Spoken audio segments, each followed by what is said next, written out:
It's been a tough year for a lot of us, but we did have some amazing news that put a smile on our faces at the weekend. Christine announced that she's adding to the Lampard brood, and here she is, and she joins us now. Hi, Christine. Huge congratulations. How have you been feeling?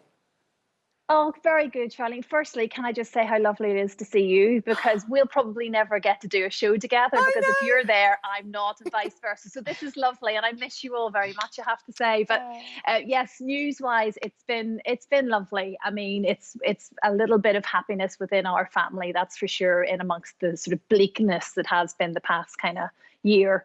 So it's been lovely. I've got two very excited parents back in Northern Ireland who just cannot wait. Oh, I mean, in terms of that, I know that you've not seen them for a while because of Yeah. restrictions. How does it feel to share that news, I guess, over the phone or on FaceTime with your parents, but knowing that you won't be able to see them for a while still? I know it's been very weird, Charlene, if I'm being honest, but it's purely because we're very, very close, thankfully, and Christmas was going to be that tiny little bit of light at the end of the year, and sadly that didn't get to happen at all. So mum and dad haven't got to kind of touch the bump at all. They haven't seen it in the flesh. Thank goodness for Skype and FaceTime and everything else.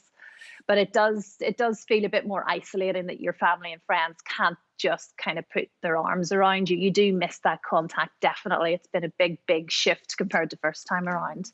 Christine, speaking of that bump, I was on the panel with you just before Christmas. I had no idea you were glowing, radiant and everything. Why have you chosen to keep this to yourself and come out with it now?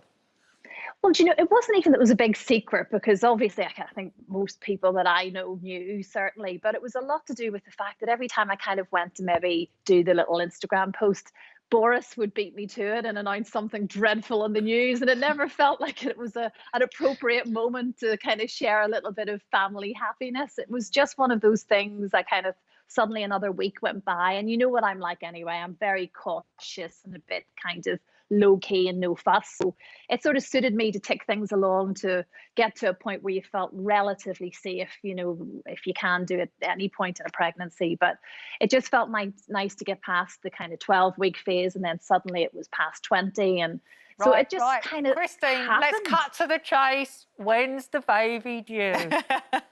Yeah, so we're hoping, yeah, well, because dates aren't exactly, we're not entirely sure. But we're thinking by the size Look of at it, you, Christine. April is when it is, yeah. So early April. So it's not that far away. Actually, suddenly we kind of just before Christmas, we thought, oh gosh, right, once January comes, suddenly we're in the last kind of trimester part. And yeah, it'll be here before we know it. So we can't believe it. Oh. How about in terms of Frank? How did he react when you realised that you were carrying a little baby in your belly? I know, very, very excited.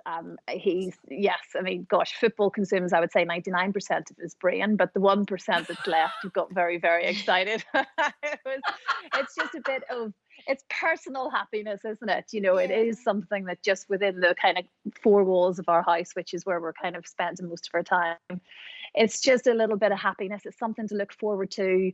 I'm starting to actually think about maybe buying a few little bits and pieces. It's all starting to feel a bit real.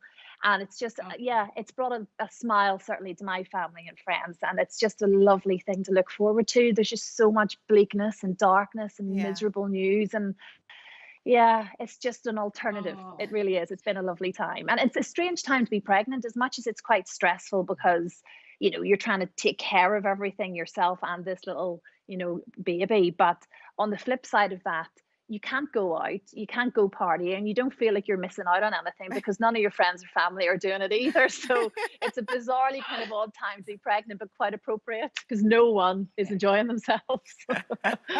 Oh, Christine, I'm just so happy for you. I'm like bursting with happiness. Do you have any concerns about being, having a baby during the pandemic? Do you have any worries and little niggles?